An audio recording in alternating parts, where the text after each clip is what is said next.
Em nome do Pai, do Filho e do Espírito Santo. Amém. Ave Maria, cheia de graça, o Senhor é convosco. Bendita sois vós entre as mulheres, e bendito é o fruto do vosso ventre, Jesus. Santa Maria, Mãe de Deus, rogai por nós, pecadores, agora e na hora de nossa morte. Amém. São Felipe Neri, rogai por nós. Nossa Senhora de Fátima, rogai por nós. Em nome do Pai, do Filho e do Espírito Santo. Amém. Então, nós estamos na página 90 do livro do Padre Adolphe Tanqueray, A Divinização do Sofrimento. Estamos na sexta dor de Maria, a descida da cruz. Jesus havia consumado o seu sacrifício. Sua alma, por um momento separada de seu corpo, desceu ao limbo para ir consolar os santos do Antigo Testamento e anunciar-lhes que estava próximo o momento em que iriam ver Deus face a face e gozar da felicidade perfeita pela qual há tanto tempo ansiavam. O Salvador havia expirado por volta das 3 horas da tarde. Seus amigos, reunidos ao pé da cruz, quiseram dar-lhes uma sepultura digna dele. Para isso era preciso primeiro obter a permissão do governador romano.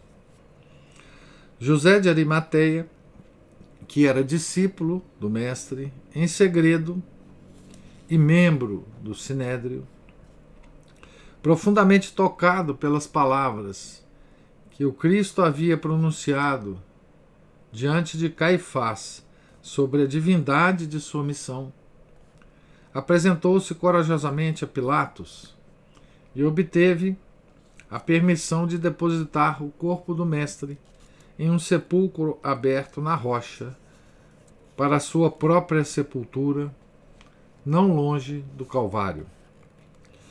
Soldados foram enviados para quebrar as pernas dos supliciados, a fim de assegurar-se a sua morte. Como Jesus já havia dado o último suspiro, o soldado Longino contentou-se com perfurar-lhe o lado com o ferro de sua lança. Isso foi para Maria uma nova dor, mas também uma consolação. Uma dor por ser mais um ultraje feito a seu filho, e ao mesmo tempo um símbolo das ofensas que tantos homens lhe iriam infligir por suas ingratidões, seu desprezo, seus pecados.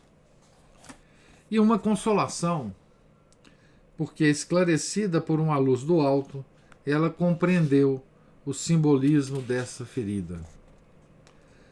Do lado aberto saíram sangue e água, figura desses dois sacramentos, do batismo e da Eucaristia, pelos quais somos especialmente incorporados a Cristo. Foi assim dessa ferida que nasceu a Igreja, esposa de Cristo, que deveria dar continuidade à sua missão e gerar para ele milhões e milhões de filhos. Não podemos igualmente conjecturar que Maria foi a primeira a compreender o mistério do coração de Jesus, que seria um dia a grande devoção da Igreja. Em um sublime arrebatamento, o seu pensamento se eleva da ferida do lado até o próprio coração. Esse coração transbordante de amor por Deus e pelos homens.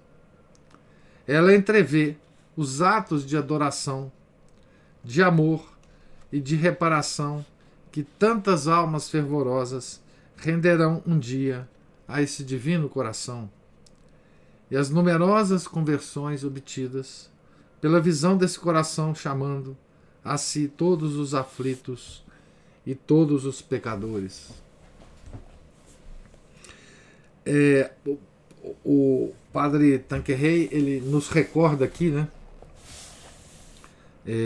duas coisas muito importantes e muito tocantes, né, da nossa religião, né?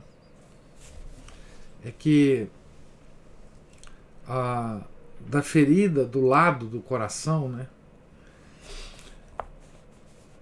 é que nasce a igreja, né? Porque dessa ferida sai água e sangue, né? Que são símbolos do sacramento que nos faz, primeiramente, né, o batismo, nos faz membros da igreja, e a Eucaristia, que é o sacramento que nos mantém com a vida espiritual, através da recepção de Nosso Senhor Jesus Cristo integralmente em nós, né? Faz menção também uma outra coisa muito interessante e muito misteriosa também, né? Que é a devoção ao Sagrado Coração de Jesus, né? Uma devoção na história da igreja que foi guardada por 16 séculos. Foi guardada como devoção popular, né? E numa das visões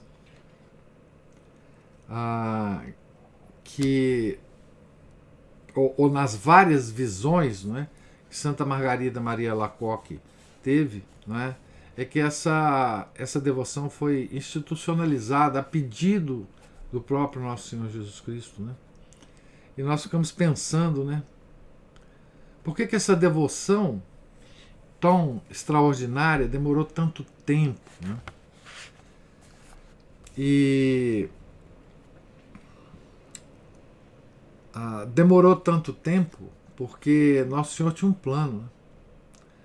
E esse plano era apresentar essa devoção aos homens quando fosse necessário, né? E nessa por que seria necessário essa devoção no século XVII, né? E toda a aparição de Nosso Senhor para Santa Margarida Maria Alacoque, né, sobre essa devoção, ela nos faz, ou ela desvenda esse mistério, né? Porque ao longo das aparições, em que ele dá todas as características que ele gostaria que tivesse essa devoção, ele faz também uma revelação para o rei da França, que era naquele tempo Luís XIV, né? E pede a ele várias coisas em relação ao Sagrado Coração de Jesus, e fala que se ele fizesse isso, ele ia proteger o Luís XIV, a França e seus sucessores de todas as adversidades que viessem, né? E isso foi feito exatamente 100 anos antes da Revolução Francesa, né? Então isso nos dá uma dica, né, sobre por que Nosso Senhor queria instituir essa devoção naquele momento, né? Ele já sabia o que ia acontecer com a humanidade, né? Com o reinado da França, com a família dos Bourbons, né? E com o mundo depois da Revolução da França, né? O Luís XIV não fez nada do que ele pediu, né? Obviamente, e aconteceu o que aconteceu com a França e com o mundo, né? E aqui o padre Tanqueray, né, muito piedosamente, né, coloca a Nossa Senhora como a primeira a compreender o mistério do coração de Jesus e dessa devoção, né? Ela e o discípulo bem-amado, né? São João, que tem aquela figura muito bonita, né, de São João, inclinado sobre o peito do nosso Senhor Jesus Cristo, né, justamente próximo ao coração, né. Então a Virgem Santíssima e São João foram os primeiros devotos, né, do Sagrado Coração de Jesus. Essa visão estática era o que ela precisava, né, para consolar-se das dores que ainda teria de suportar. Com efeito, ela foi testemunha da descida da cruz. Os amigos de Jesus, sob a direção do discípulo amado, depõem piedosamente em seus braços o corpo inanimado do Salvador. Sentada em uma pedra, como a representaram tantos artistas cristãos, ela recebe sobre os joelhos esse corpo ensanguentado, contempla-o longamente com compaixão e amor, beija respeitosamente as suas chagas e sente reavivarem-se nela todas as dores da paixão. Eis aí a cabeça adorável que os espinhos perfuraram cruelmente. Com ternura, a mãe fecha essas feridas uma a uma. Mas ela sabe muito bem que, infelizmente, elas serão reabertas por criminosos com suas blasfêmias odiosas. E mesmo por cristãos que acolhem com demasiada facilidade pensamentos de orgulho e de sensualidade. Esses olhos que respiravam a bondade e a misericórdia e que há poucos instantes tinham pousado com tanto amor em sua mãe e no discípulo amado, estão agora fechados. Maria os contempla longamente e suplica seu filho que os dirija ainda aos discípulos, que têm uma necessidade de ser sustentados pelo olhar do Mestre. Esse rosto, o mais belo, o mais amável e o mais amoroso que jamais apareceu na terra, está desfigurado pelas machucaduras.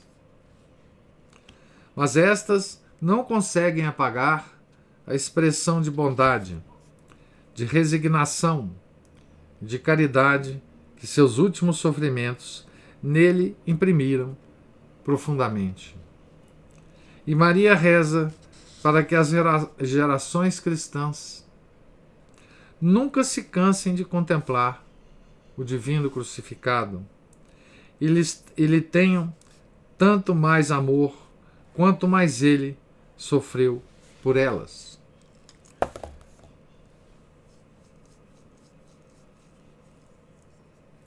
É por isso que o crucifixo, né, como símbolo cristão, é um dos símbolos mais antigos, né, da igreja.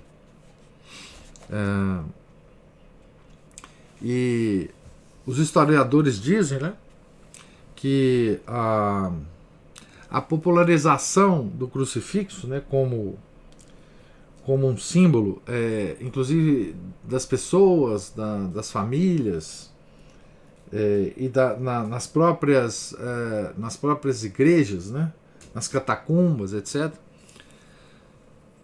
só começou a se espalhar muito, né, depois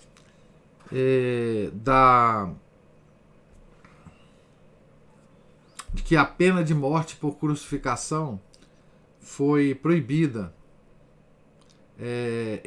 no Império Romano, né? Porque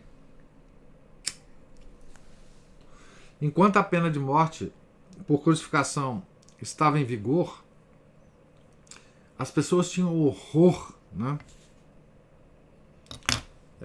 do crucifixo, porque elas viam diariamente as crucificações em Roma, né? Às vezes, centenas de crucificados ao mesmo tempo, né? E de cristãos também crucificados, né? Então, quando isso parou, né? Na geração seguinte, que já tinha um certo esquecimento desses horrores públicos, né? É que então o crucifixo passou a ser mais amplamente divulgado, no sentido das pessoas terem, né, pessoalmente um crucifixo com o crucificado. Né? Que nós fazemos, né? Como é que é? Vem dessa época também, vem disso? O quê? O sinal cruz que nós traçamos, né, da cabeça, peito, de Vem dessa época.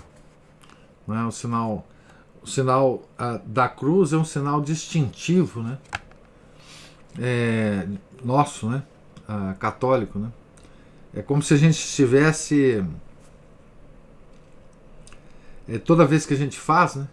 Estivesse pensando exatamente nesse momento da crucificação, né? E aceitando as nossas cruzes diárias, né? Esse é o simbolismo, né?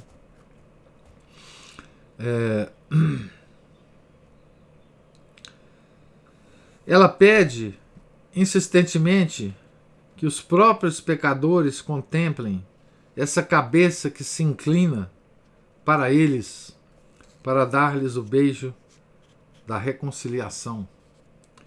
Que vejam esses braços misericordiosamente abertos para apertá-los contra o seu peito. Esse coração transpassado para purificá-los em seu sangue.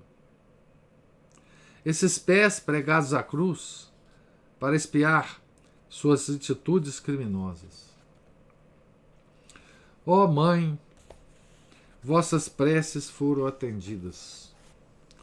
Graças à vossa toda poderosa intercessão, pecadores endurecidos converteram-se. Almas fervorosas ofereceram-se como vítimas ao crucificado do Gólgota, para partilhar de seus sofrimentos, consolar seu coração e expiar por elas mesmas e por seus irmãos. Assim, a vossa dor foi fecunda, e numerosas gerações vos saudaram e vos saúdam, ainda com esse piedoso nome de Nossa Senhora da Piedade, que é essa figura de Nossa Senhora com Nosso Senhor nos braços, né? O calendário, né, da Fraternidade de São Pio X deste ano, né, tem a Nossa Senhora da Piedade, né?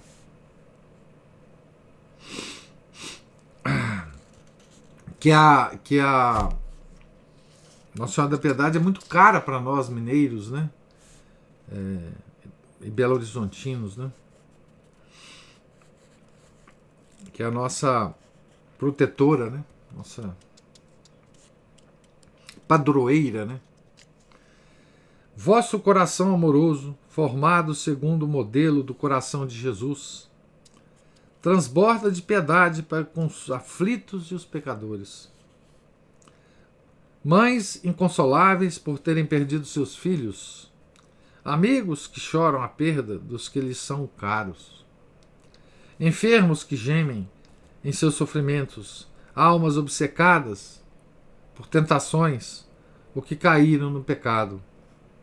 Em uma palavra, todos aqueles que sofrem e choram neste vale de lágrimas ajoelham-se a vossos pés, misturam suas dores às vossas e esperam de vós uma palavra de consolo.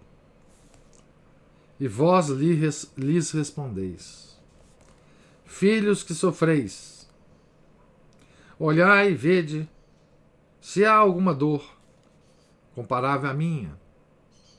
Ora, foi por vós que, em união com meu filho, eu tanto sofri. para trabalhar por vossa salvação e para consolar-vos, misturando minhas lágrimas às vossas. Meus sofrimentos, os mais cruéis que jamais torturaram a alma, depois dos de Jesus, foram fecundos para mim, que deles recebi um maravilhoso acréscimo de graça e de glória.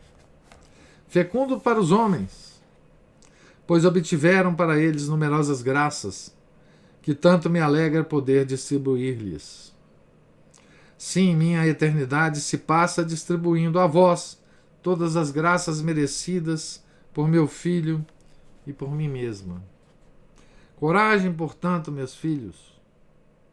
Não há nada mais apostólico e, no fundo, nada mais consolador que o sofrimento generosamente aceito em união com meu filho, por amor a ele e em suas intenções. Aceitai-o, pois, e eu o transformarei em uma chuva de bênçãos recaindo sobre vós. Esse trecho, não é? Ele cita aqui, é um trecho da Imitação de Cristo, livro 2, capítulo 12. Sétima dor de Maria, o sepultamento de Jesus. Tem uma nota aqui dizendo assim: após a exposição desta última dor de Maria, acrescentaremos o relato de suas alegrias e de suas dores até sua morte. Então, a sétima dor, o sepultamento de Jesus. As sombras da noite caíam rapidamente, e para Maria era chegado o momento de confiar a outros o cuidado de transportar o corpo de seu filho até o túmulo. Mãos piedosas o retiram de sobre os joelhos de sua mãe, os retiraram, não é? E o levaram em silêncio para o jardim onde estava a sepultura. Maria os seguia com o coração mais dolorido do que nunca, pois aproximava-se o momento da separação definitiva. No sepulcro, ela quis ainda presidir os últimos preparativos. Antes do embalsamamento, prostrou-se de joelhos para adorar esse corpo inanimado e lançar-lhe um longo e afetuoso olhar. O olhar de uma mãe que não quer separar-se de seu filho e prolonga até o limite máximo o seu mudo colóquio com ele. É preciso, entretanto, fechar e selar o túmulo. Mas ela deixa nele o seu coração e somente se afasta a contragosto. A última vez que ela saúda aquela cruz, ainda tinha do sangue de seu filho e nela cola seus lábios. Quando se levanta, seus lábios estão tingidos com esse sangue redentor. Apoiada em São João, ela refaz, em sentido inverso, a via dolorosa, e nela saúda e adora os traços de sangue que encontra, suplicando a Deus que esse sangue não tenha sido derramado inutilmente para a cidade culpada. Essa cidade se descortina agora a seus olhos, envolta em trevas misteriosas, símbolo das trevas morais que a oprimem. Ela acaba de rejeitar a luz do mundo. Jerusalém, né? Ela está contemplando Jerusalém, que Nosso Senhor já tinha lançado sobre ela uma profecia, né? Que se cumpriu terrivelmente, né? Porque justamente a cidade rejeitou a luz, né? Não é com certeza esta Virgem misericordiosa, quem impede que o sangue do justo recaia sobre a cidade culpada. Ela deseja antes que esse mesmo sangue a conduza à conversão e a poupe ao castigo. Muitos de seus habitantes se converterão, com efeito, mas a maioria permanecerá infiel, e nela se cumprirá a criminosa profecia dos judeus, que o seu sangue recaia sobre nós e sobre os nossos filhos. Na verdade, para entender, né,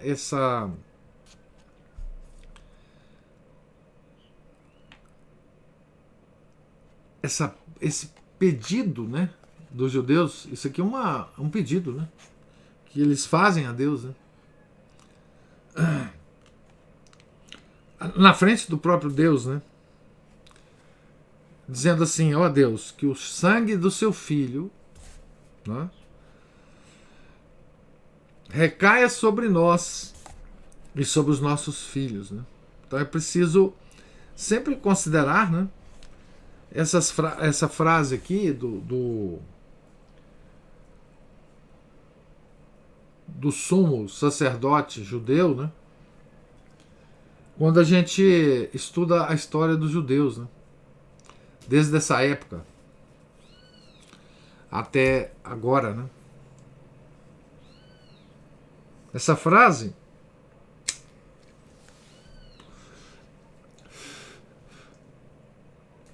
ela todo esse drama, né, tem uma característica muito simples, né,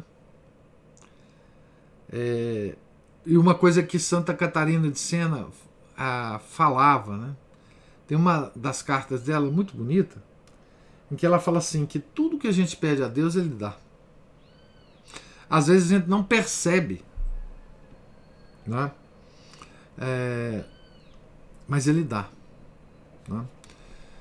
E quando a gente pede a Deus, por isso a gente tem que ter muito cuidado no que pedir a Deus, né? E ele nesse caso aqui dos judeus, né, Ele deu exatamente o que eles pediram, né, para o povo como um todo, né, que é uma tragédia, obviamente, né, e é uma tristeza, né, para todos nós, né, isto, né, que Ele deu ao povo judeu. Né. Epílogo. Alegria e sofrimentos de Maria até sua morte.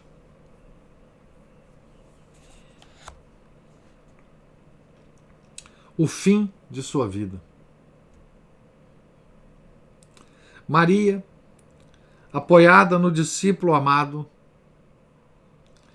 entra logo depois na humilde morada em que este habitava em Jerusalém. Lá encerra-se na solidão de seu coração para ir repassar os momentos dolorosos que viveu. À sua volta, seu filho adotivo e as santas mulheres esforçam-se por consolá-la, mas não há consolo que possa aliviar a mãe, que perdeu seu único consolador. Podemos, entretanto, supor que a Mãe das Misericórdias foi reconfortada pela visita dos apóstolos, que, caindo enfim em si, vieram chorar a seus pés a sua falta e implorar o seu perdão. Como ela se mostra boa e compassiva para com todos, e sobretudo para com esse pobre Pedro, que em um momento de fraqueza havia renegado seu mestre e não cessara desde então de chorar o seu pecado. A todos ela mostrou a sua fé viva na ressurreição e procurou reacender neles a esperança. Muito bonita essa visão, né? Que não está corroborada, né, nos documentos escritos da época, né? Mas é muito bonito essa visão, né, dos apóstolos, né, depois do sepultamento de Nosso Senhor, né, se reunirem em torno de Maria, né, que era, nesse momento, né, todo o sustentáculo da igreja, né, e principalmente de Pedro, né, o Papa, né.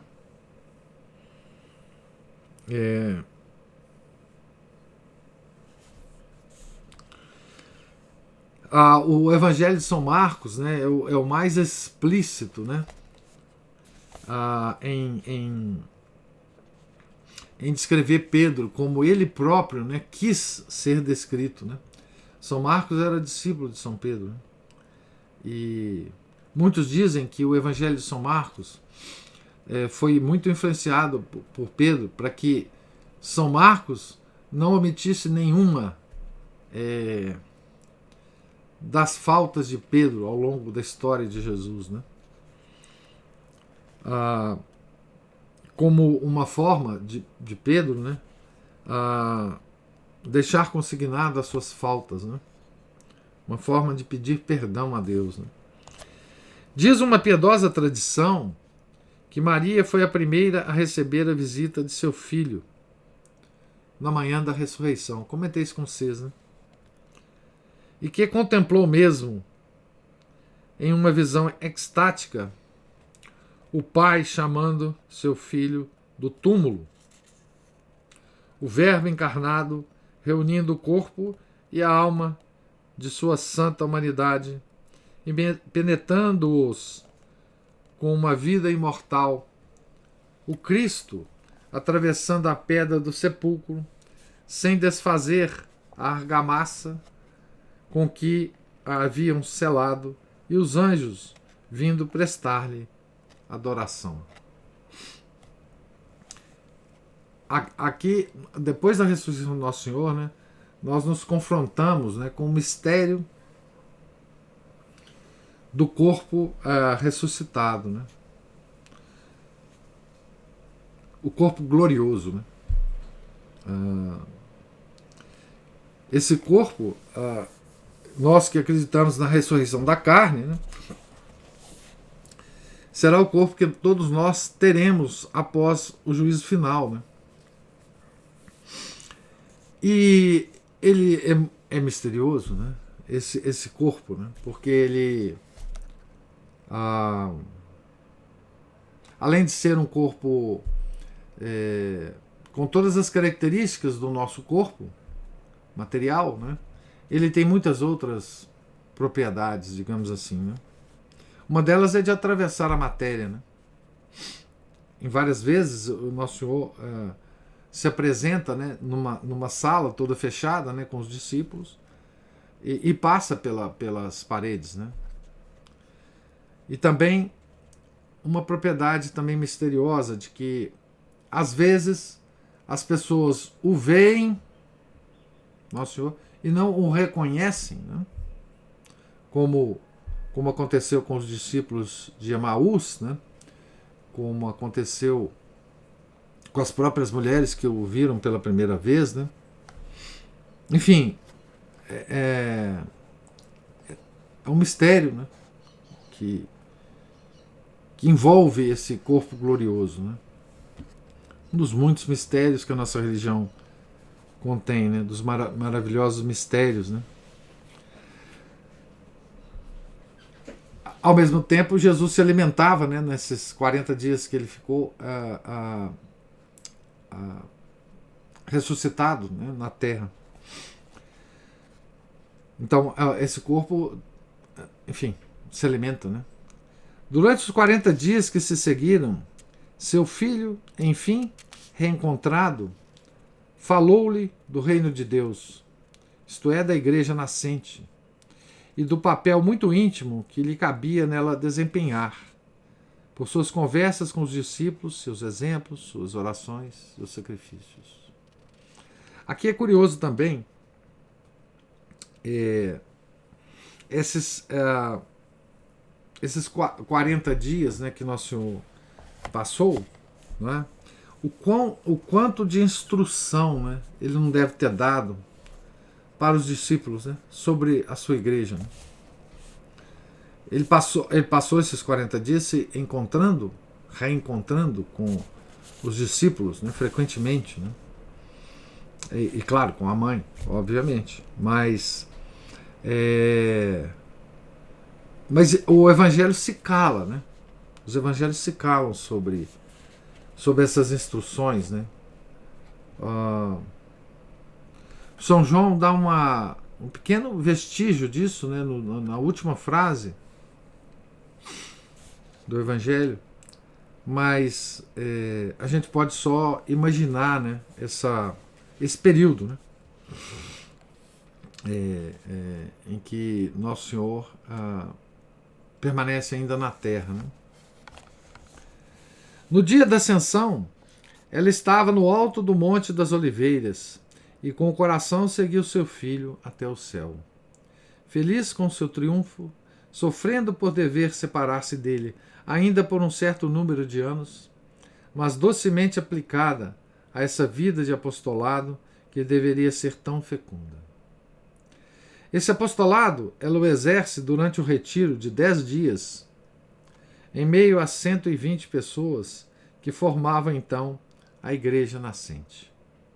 Elas se reuniam no cenáculo onde havia sido instituída a Eucaristia. Maria, mãe de Jesus, ensinava-lhes a perseverar unanimemente na oração.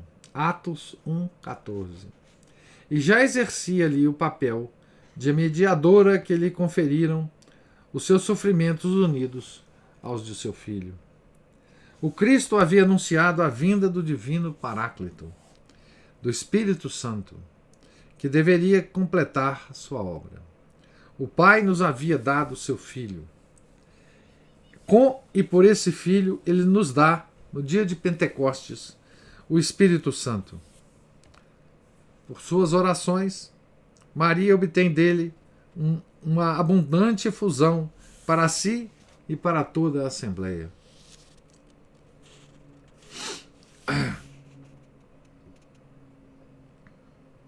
Os efeitos se fazem imediatamente sentir.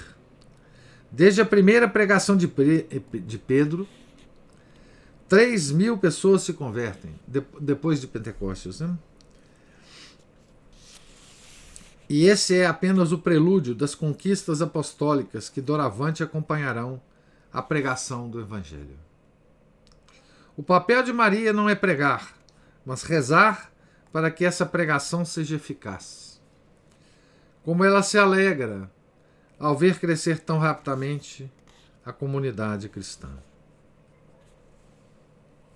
Seu papel é também ajudar os apóstolos com seus conselhos, quando eles julgam útil consultá-la. Cabe a eles, sem dúvida, o governo da igreja, mas na ausência do mestre, é muito natural que eles venham aconselhar-se com aquela que tão bem soube penetrar os mais íntimos pensamentos de Jesus. E Maria se alegra por poder comunicá-los a eles.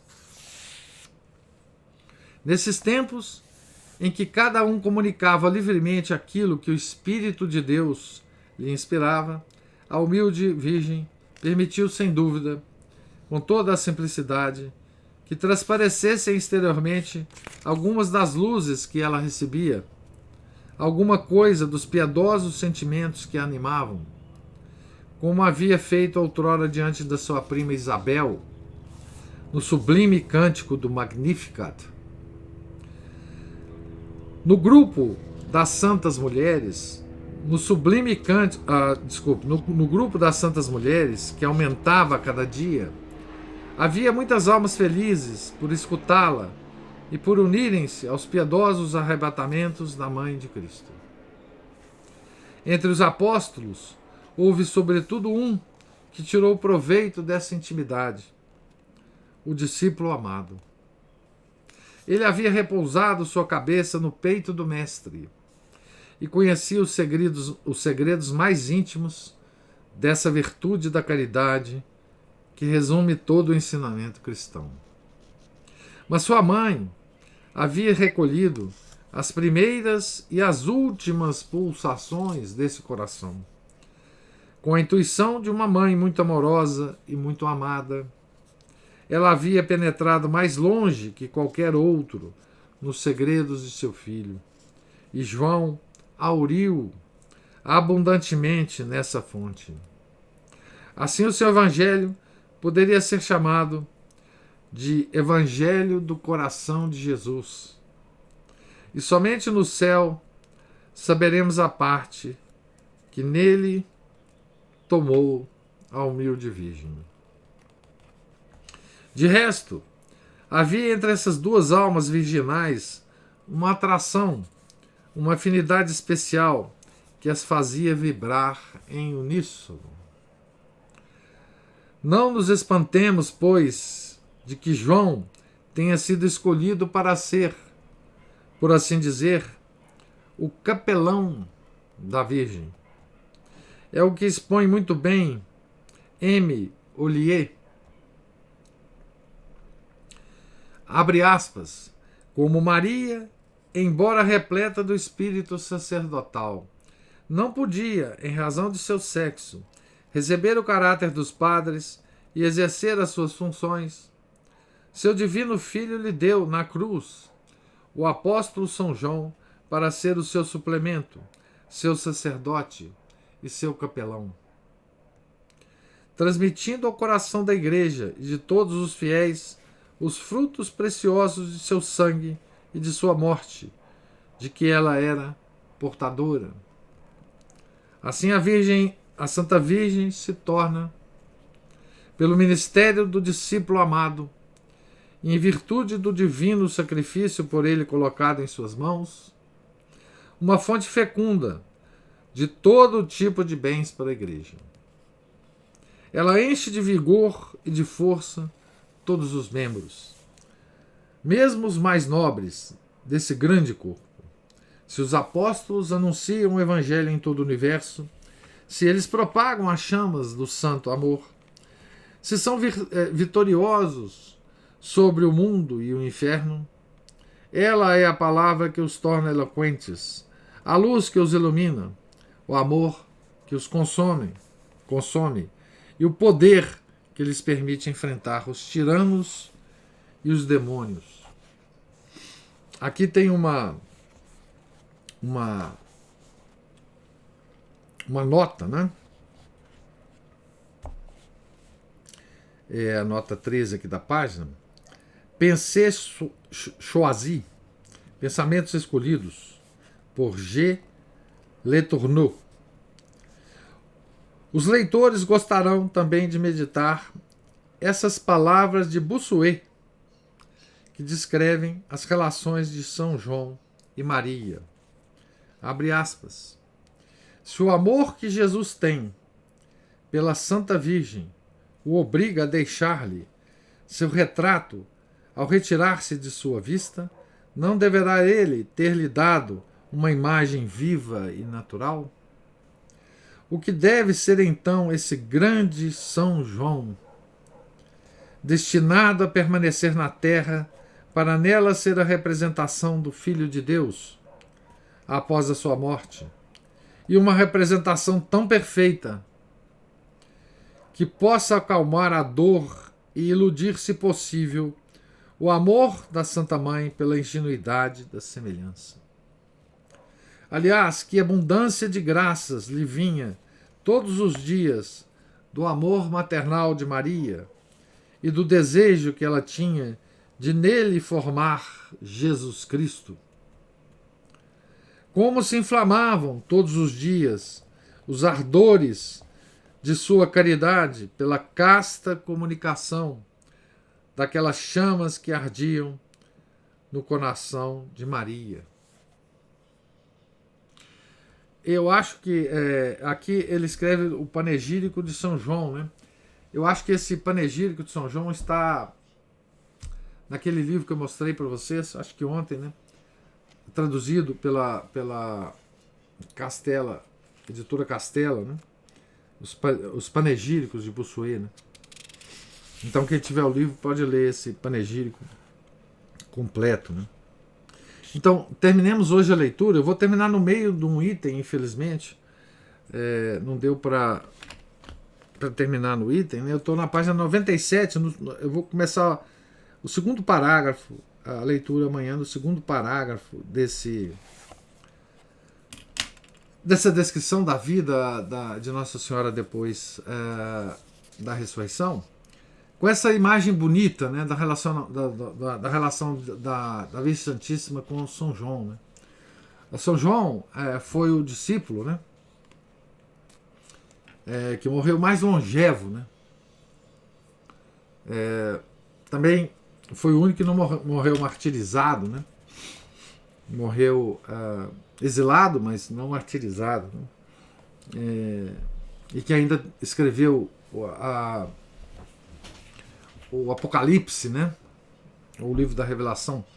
E então terminemos aqui, né, a leitura de hoje com essa belíssima imagem, né, de São João e Maria vivendo, né, na casa de Nosso Senhor, oferecendo a Maria, né, digamos, essa imagem, né, pálida dele mesmo, Jesus, né, e São João aurindo ali de Maria, né, todas as graças que Nosso Senhor dirigia, né,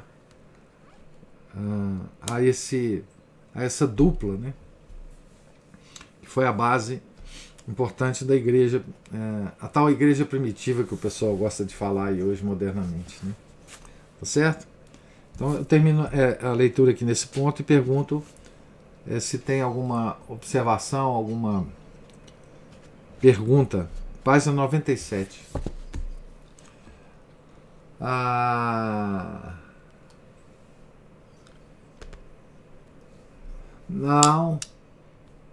Não, só Jesus Cristo mesmo. A Aline pergunta assim, professor, uma curiosidade, José de Arimateia sepultou a cruz, a coroa de espinhos, os pregos, tudo com o nosso Senhor Jesus Cristo? Não. Essas relíquias da Santa Cruz foram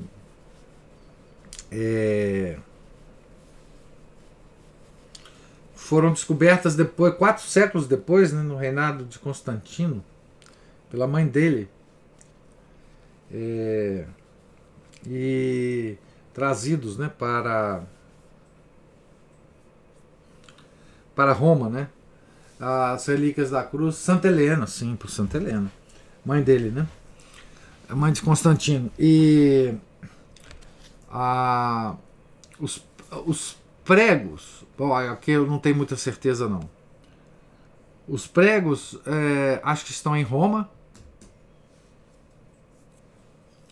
A coroa de espinhos está em algum momento ela passou a estar na França, né?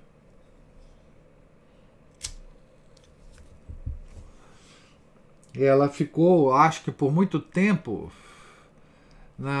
em Sainte-Chapelle, naquela capela pessoal construída, acho que por Luís XIV, e estava até a Catedral de Notre-Dame pegar fogo, estava em Notre-Dame, né?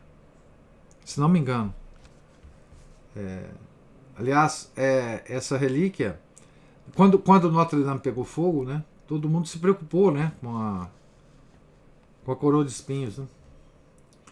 Mas foi preservada, né? E o Santo Sudário, né, o pano que cobria Nosso Senhor, esse tem uma história longuíssima, né, de passar de um lugar para o outro, ficar perdido durante séculos, depois reencontrado, enfim. As relíquias da cruz foram espalhadas no mundo inteiro, né? Aqui em Belo Horizonte, se não me engano, tem uma relíquia da cruz ali na igreja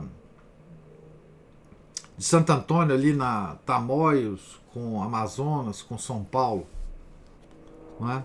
Tem uma relíquia da cruz ali. Eu vi uma relíquia da cruz também, no museu, imagina, um museu, né? Quer dizer, não está mais nem na igreja, no museu em Tiradentes. Mas tem relíquias da cruz em mosteiros, né? Enfim, em muitos lugares do mundo tem um pedacinho da cruz, né?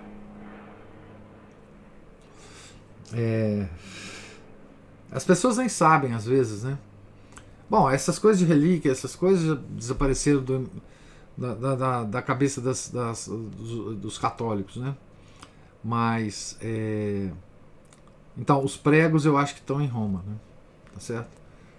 E isso graças a Santa Helena, né? Que fez escavações, né? Ela encontrou inclusive as cruzes dos ladrões, né? Que foram crucificados com Nosso Senhor.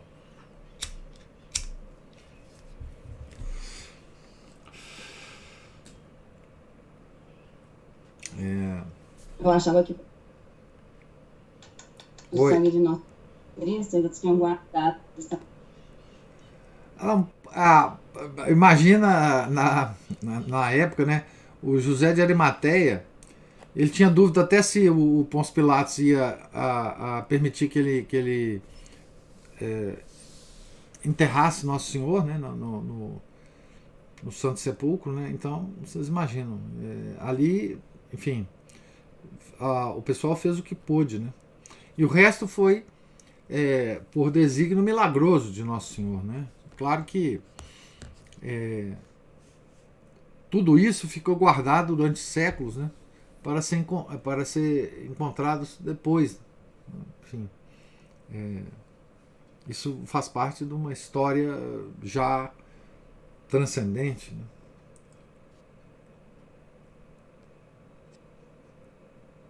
Sim, tentaram. Na verdade, não é que tentaram queimar o Santo Sudário, né? É que ele estava num lugar e que o lugar pegou fogo.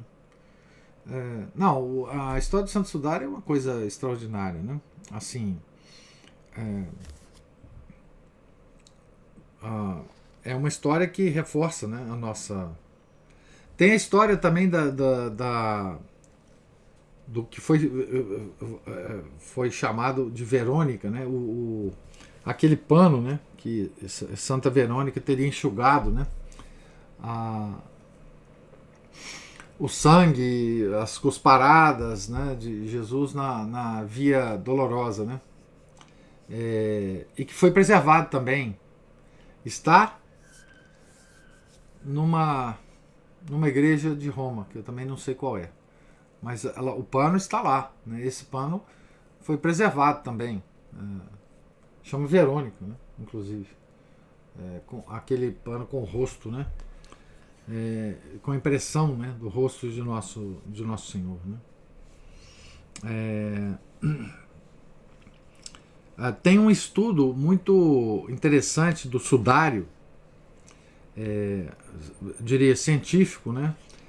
Naquele livro que eu já comentei com vocês, né?